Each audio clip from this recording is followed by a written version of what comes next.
நீங்க அடிக்கடி மேகி சாப்பிடுற ஒரு பர்சனா இருந்தா இந்த வீடியோவை இப்பவே சேவ் பண்ணி வச்சுக்கோங்க. உங்களுக்கே தெரியாம மேகிக்கு நீங்க அடிக்டிவா இருக்கீங்க.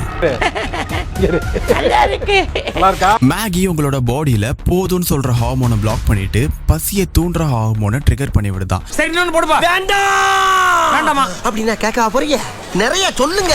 இதுக்கு பின்னாடி சயின்டிஸ்ட் பல வருஷமா ரிசர்ச் பண்ணி கண்டுபிடிச்ச ஃபிளேவர் என்ஹான்சர் அப்படின்னு ஒன்னு இருக்கா. Salt, fat, maida and MSG இதெல்லாமே ஒரு பெர்ஃபெக்ட்டான ரேஷியோல இருக்கும்போது இதுதான் ஒரு நல்ல டேஸ்ட்னு நம்ம பிரெயின் ஃபீல் பண்ணும். அருஞ்சுவை நாக்குல உட்கார்ந்து நடனம் ஆடுது. நார்மலா நம்ம சாப்பிடுற ஃபுட்டை விட இந்த மேகி சாப்பிடும்போது நம்ம பிரெயினுக்கு இது 10 மடங்கு அதிகமான டேஸ்டா இருக்கு அப்படின்னு ஒரு ஃபீல் கிடைக்குமா. அம்மா, என் பெத்த தாயை ஓவர்டேக் பண்ணிட்டீங்கம்மா, ஓவர்டேக் பண்ணிட்டீங்க. இது மட்டும் இல்லாம நம்ம ஒரு பெரிய கோல் அச்சீவ் பண்ணும்போது, ஒரு பெரிய கேமை வின் பண்ணும்போது நம்ம பிரெயின்ல நடக்கிற டோபமைன் ரிலீஸ் இந்த ஒரு சின்ன மேகியை சாப்பிடும்போது நடக்குதான். இன்ட்ரெஸ்டிங்கா இருக்குல்ல?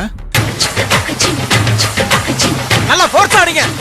சோ இதுல இருந்து என்ன தெரியுதுன்னா, நம்ம மேகி ஆசைப்பட்டு சாப்பிடல, சயின்டிஸ்ட் எல்லாருமே நம்ம சாப்பிடணும்னு ஆசைப்பட்டதுனாலதான் சாப்பிட்டுட்டு இருக்கோம். அப்படின்னா நான் கேட்டதானே சொல்லிருக்கீங்க. உங்களுக்கு பிடிச்சதானே சொல்ல முடியும். இந்த வீடியோவை மேகி கூடவே வாழ்ந்துட்டு இருக்க உங்க ஃப்ரெண்டுக்கும் ஷேர் பண்ணி விடுங்க. இது மாதிரி நிறைய கான்டென்ட்ஸ்க்கு ஃப்ளேவர் சேசரை ஃபாலோ பண்ணிக்கோங்க.